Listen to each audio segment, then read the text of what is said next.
नमस्कार दोस्तों, जैसा कि आपको पता होगा कल एक बहुत ही अनफॉर्चुनेट इंसिडेंट हुआ था काबुल एयरपोर्ट के बाहर, जिसमें कई सारे लोगों की मृत्यु हुई है और इसकी जो रिस्पॉन्सिबिलिटी है वो यहां पर आईसिस के द्वारा लिया गया है। के का मतलब हो गया यहां पर खुरसन।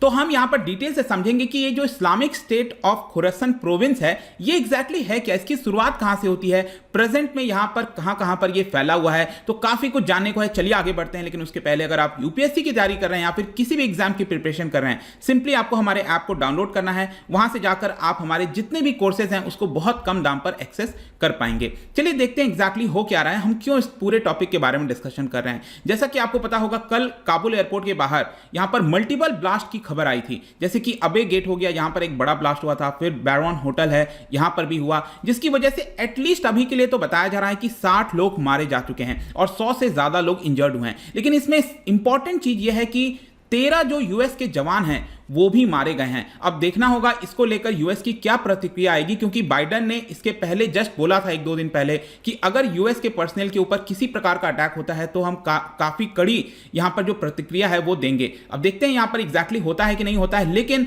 जो पिछले काफी समय से ऑलरेडी खबर आ रहा था रिपोर्ट्स के आधार पर कि जो आईसिस खुरसन है वो यहां पर अटैक कर सकता है, प्लान कर सकता है, और इस समय अफगानिस्तान पाकिस्तान में जो इसका एक्टिविटी है वो आपको देखने को मिलेगा। लेकिन एक और शायद ऐसा लग रहा है कि जीवन में बस यही देखना बाकी था कि एक टेररिस्ट ऑर्गेनाइजेशन दूसरे टेररिस्ट के एक्टिविटी को कंडेम कर रहा है। यहां पर तालिबान ने कंडेम किया है इस ब्लास्ट को, ठीक है। तो तालिबान खुद जो एक टेररिस्ट ऑर्गेनाइजेशन है वो कंडेम कर रहा है। तो अब इससे समझ सकते हो कि क्या सिचुएशन है। चलिए समझते हैं कि यहां पर आईसिस के है क्या एग्जैक्टली। देखिए ये एक ओल्ड टर्म है फॉर अ पर्टिकुलर रीजन। कौन से रीजन की मैं बात कर रहा हूं, जैसे कि आप देख सकते हो ईरान के अंदर ये जो नदन वाला पार्ट है ईरान का, ठीक है। इसके अलावा ये जो पर्टिकुलर एरिया आप देख रहे हो ये है आपका तुर्कमेनिस्तान, ठीक है। तो ये नदन पार्ट हो गया तुर्कमेनिस्तान का, ये सदन पार्ट हो गया, और ये अफगानिस्तान यहां पर आप देख रहे हो थोड़ा सा। तो ये जो एरिया है एक प्रकार से खुरसन एरिया आप कह सकते हैं। तो उसी से ये पर्टिकुलर नाम निकल कर आता है। तो बेसिकली क्या है, जो आईसिस है वो पहले इराक हो गया, सीरिया हो गया, वेस्टर्न साइड में यहां पर आपको देखने को मिलता था।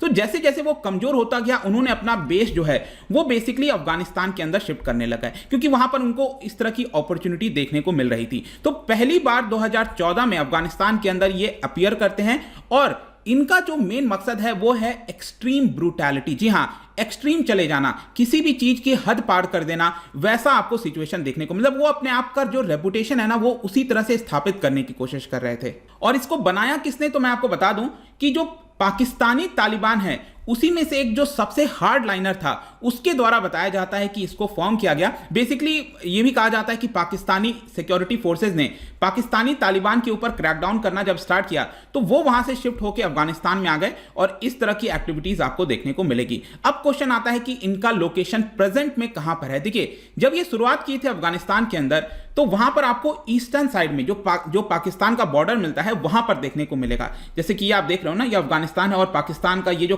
खैबर पख्तूनख्वा वाला एरिया है, इधर आपको इनकी एक्टिविटी ये वाले साइड देखने को मिलेगी। और स्पेसिफिकली मैं आपको बताऊं तो अफगानिस्तान का ये जो दो प्रोविंस है, नानगहर और कुन्नार, ठीक है, ये आप देख सकते हो, नानगहर और ये कुन्नार हो गया, ये दो यहां पर प्रोविंस में इन्होंने स्थापित किया था और ये पाकिस्तान के साथ इनकी बाउंड्री जुड़ती है। आगे चलकर इसने क्या किया कि काबुल के अंदर अलग अलग जगह पर अपने छोटे छोटे सेल्स बना दिए, मतलब एक ग्रुप टाइप का बना दिया होगा, और इन्होंने बॉम्ब ब्लास्ट करना स्टार्ट किया, चाहे कभी यूनिवर्सिटी के आसपास हो गया, रोड के आसपास हो गया। तो 2016 के बाद से इन्होंने बहुत सारे बॉम्ब ब्लास्ट को जो है कैरी किया था। उसके बाद इसने अपना दूसरा मेजर फ्रंट खोला। एक तो मेजर फ्रंट ये वाला एरिया ईस्टर्न साइड बताया, फिर नदन साइड में इन्होंने अपना जो फ्रंट है वो खोलना स्टार्ट किया, स्पेशली जावजान और फरियाब, ये जो दो आप देख रहे हो ना, जावजान और फरियाब, ये दो प्रोविंस में इन्होंने अपना दूसरा फ्रंट खोल दिया। और इसके अंदर अगर आप जो मिलिटेंट्स हैं, जो टेररिस्ट हैं, वो देखने को मिलेगा कि पाकिस्तान से ही अलग अलग ग्रुप्स आपके जो निकल कर आते हैं वो भी इसके अंदर देखने को मिलेंगे। उज्बेक जो एक्सट्रीमिस्ट हैं, उज्बेक कहां पर है ये आप देख सकते हो, छोटा सा एरिया बाउंड्री जो है उज्बेक वाला ये जुड़ता है, इससे भी कुछ लोग इधर आ गए। तो ये सारे मिलिटेंट्स टेररिस्ट आपको देखने को मिलता है। अब क्वेश्चन आता है कि ये अपना जो पोजीशन है उसको स्ट्रेंथन कैसे कर लिए। बेसिकली इन्होंने फायदा उठाने की कोशिश की। ज्यादातर टेररिस्ट का यही होता है कि अगर किसी एरिया में कोई प्रॉब्लम चल रही है, लोग भुखमरी में है, अनएम्प्लॉयमेंट है, तो उसका वो लोग फायदा उठाते हैं। तो बेसिकली जो अफगानिस्तान के अंदर पॉलिटिकल इंस्टेबिलिटी थी उसको देखते हुए इन्होंने अपना वायलेंस जो है उसको बढ़ाना स्टार्ट किया और स्पेसिफिकली जो सेक्टेरियन टारगेट्स होते हैं, जो माइनॉरिटीज होते हैं, उसके ऊपर टारगेट किया, बॉम्ब ब्लास्ट करवाया, इंफ्रास्ट्रक्चर को खत्म करने की कोशिश की, एक प्रकार से भय का जो माहौल है उसको लाने की कोशिश किया ताकि वो दिखा सकें कि देखिए जो अफगानिस्तान की सरकार है, जो हामिद करजाई पहले प्रेसिडेंट थे, उसके बाद अशरफ गानी, वो जो सरकार है वो इनेबल है आपको सिक्योरिटी प्रोवाइड करने में। इनका यही मकसद होता है और जानबूझकर ये लोग अपना जो एक्सेप्टेंस है किसी भी ब्लास्ट के लिए वो करते हैं। ब्लास्ट के बाद आप देखोगे ये एक्सेप्ट कर लेते हैं क्लियरली कि हमने करवाया है, ये दिखाना चाहते हैं कि हम यहां पर स्ट्रांग है। अब क्वेश्चन ये आता है कि इनका तालिबान के साथ क्या लिंक है, क्या कोई लिंक है? तो मैं आपको बता दूं कि दोनों तालिबान और ये जो आइसिस खुरसन है, दोनों ही हार्ड लाइन सुन्नी इस्लामिस्ट टेररिस्ट हैं। देखो अब ध्यान रखिएगा, कई लोग ऑब्जेक्ट कर सकते हैं कि मैंने इस्लामिस्ट क्यों बोला। देखो मैं इस्लामिक नहीं कह रहा हूं, इस्लामिक एक अलग चीज हो जाता है, ठीक है। यहां पर मैं बात कर रहा हूं इस्लामिस्ट, दोनों में बहुत अंतर है। तो they both are basically Sunni Islamist terrorist, ठीक है। They are rivals and oppose each other. तो दोनों साथ नहीं है, आपको ध्यान रखना है, दोनों आपस में राइवल हैं, दोनों अगेंस्ट हैं।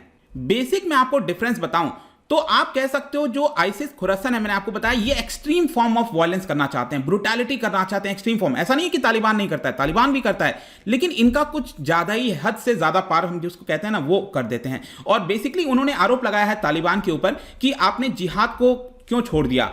यहां पर जो आप नेगोशिएशन कर रहे हो यूएस के साथ, जैसे दोहा में यहां पर जो भी कुछ नेगोशिएशंस हुआ, एग्रीमेंट हुआ, वो आपने क्यों किया, आपको नहीं करना चाहिए था। ये मेन डिफरेंस अगर आप देखिए। इसके अलावा और मैं आपको आइडियोलॉजिकल डिफरेंस दिखाता हूं। आइसिस का अगर आप देखोगे तो वो पैन इस्लामिस्ट एक प्रकार का कल्चर चाहते हैं, मतलब पूरे विश्व में वो फैलाव चाहते हैं।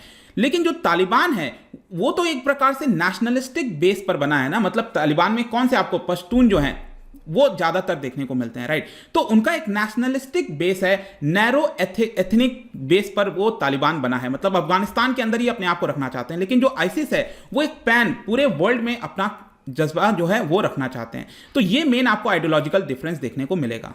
और इसी की वजह से क्या होता है कि तालिबान में भी जो बहुत सारे ऐसे एलिमेंट्स थे जो एक्सट्रीमिस्ट थे, जो चाहते थे कि आइसिस की तरह अटैक्स करवाया जाए, वो लोग नाखुश हो गए तालिबान से और उसमें से बहुत सारे लोग शिफ्ट होकर आइसिस में आने लगे। इसीलिए आइसिस का जो बेस है वो आपको बढ़ते हुए देखने को मिला। अब क्वेश्चन ये आता है कि व्हाई हैव दे टारगेटेड, यहां पर अलग अलग समय में अगर आप देखोगे तो टारगेट क्यों किया गया है। अगेन आपको वही सेम आंसर मिलेगा कि अपना क्रीडेंशियल स्थापित करने के लिए वो जितना ज्यादा टारगेट करेंगे उनकी क्रीडेंशियल और ज्यादा बढ़ेगी, लोग डरेंगे, खौफ का माहौल होगा। और इन्होंने गवर्नमेंट हो, फॉरेन मिलिट्री टारगेट्स हो, सभी के ऊपर आपको देखने को मिलेगा। चाहे आप यहां पर विलेज के एल्डर्स हैं, रेड क्रॉस जो वर्कर्स होते हैं जो ह्यूमैनिटेरियन एक्सेस देते हैं उनके ऊपर अटैक किया, क्राउड में यहां पर बॉम्ब ब्लास्ट वगैरह कराया, सूफी मॉस्क हो गया, इसके अलावा इवन जो शियाइट बस पैसेंजर था काबुल में वहां पर ब्लास्ट कराया था। और आपको याद होगा जो गर्ल्स स्कूल था मेनली शियाइट हजारा माइनॉरिटी का, वहां पर भी जो अटैक है बताया जाता है कि आइसिस खुरसन के द्वारा ही कराया गया होगा।